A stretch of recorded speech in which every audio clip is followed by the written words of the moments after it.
Do not summon for Nevi's weapon. As a person who did it, do not. It is bad. It is a bad decision. Right now, Nevi's best team gives him full effect from his C1. Alright? We're going to set that up now. Alright? We have Fiorina. She's the second Hydro character. We can no longer do 3 reactions. And then we have Xilonen here instead of Zhongli, which doesn't give interruption resistance. And even at C1, guys, she doesn't give enough interruption resistance to make sure that you're never getting staggered. I'm sad to say, but it just doesn't happen. Xilonen doesn't work like that. So what used to be Zhongli, you don't have Zhongli there anymore. What used to be someone else, I don't know, Official, I guess, would be the character. We have Fiorina. Had Fiorina for a while now, but like when Nevi came out, Fiorina wasn't out, which is the reason why I summoned for the weapon.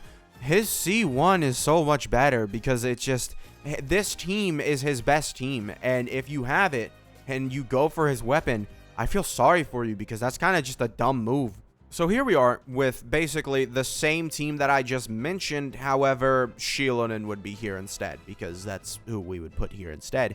Because Archaic Petra Zhongli, the buffs just don't last long enough, dude. 10 seconds, I don't know what you're thinking with doing that, man.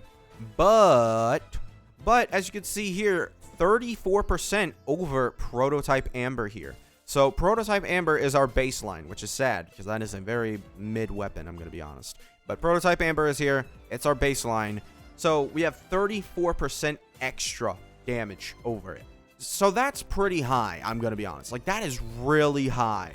However, if you spend $10 on the game, then you get a 19%. And then what this becomes is a 15% increase if you just have his Battle Pass weapon, which costs $10, which can give you a load of resources. I understand people don't like to spend money on games that are, like free to play and like this live service. They're going to shut down eventually, whatever. If that's what you want to say, then sure. But I'm still saying C1's better because the interruption resistance is far outweighing anything that I have ever had. Because we'll get into it when we talk about the C1, but the damage increase can be very high.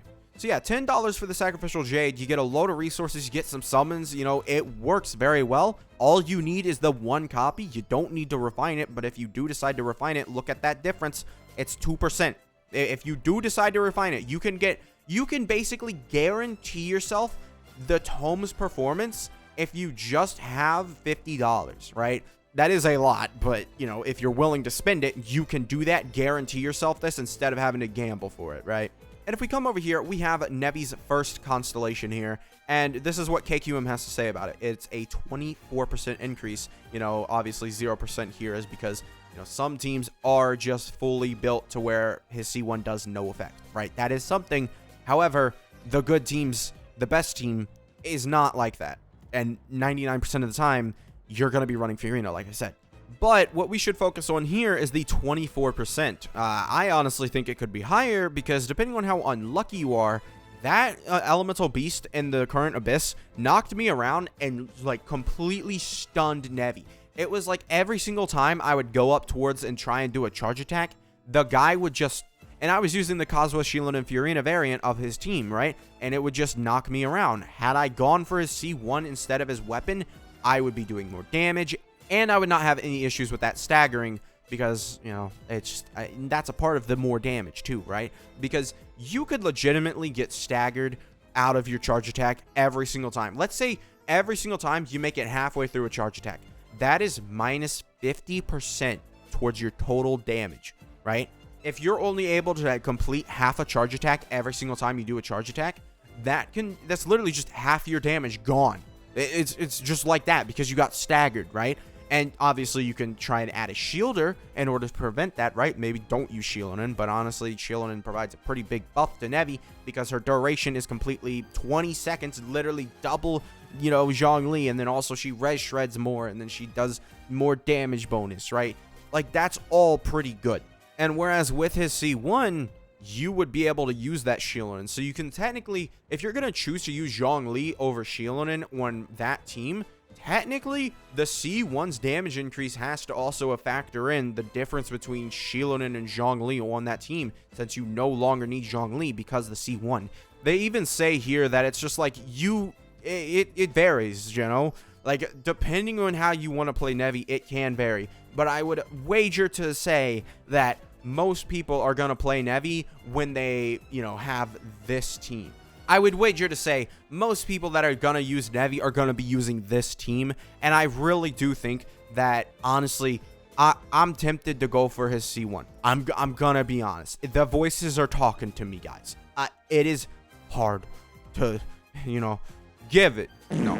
His C1 is better than his weapon. I think after my experience with Nevi, every single time you take a shielder off of his team, it really does show sometimes, because you could be dominating everything as soon as you have a shielder, but as soon as that kind of goes away, then you're in trouble. But with his C1, not that big of an issue, right? Because let's say, hey, you use Zhongli as a shielder all the time. What if another character needs him? Nevi C1 would make it so you don't need to use Zhongli for Nevi, basically. And it doesn't have to be Zhongli. It could be Layla or whoever you want. I think a lot of people are, going for Nevi, getting his weapon, and I don't think that they really understand that his weapon is not as big of an increase as his C1, because his C1 will, in time, always be better, it seems. And don't forget, there are other 5-star weapons. I didn't show it, or I didn't talk about it. I definitely showed it. It was on screen. But, if we get Surfs Up on banner again, then that's as simple as that. Let's say you get Surfs Up by accident, right? You get Surfs Up by accident, right? You get it. It's a 121. That is 13% difference. It's a 13% difference between these two weapons. If you get that weapon just because, she was on the same banner as Hu Tao, right? She was rerunning with Hu Tao.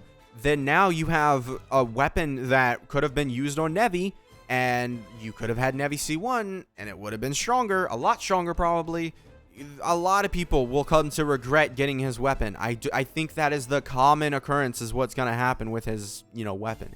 Because his C1 was right there, and we all chose to go for his weapon like idiots.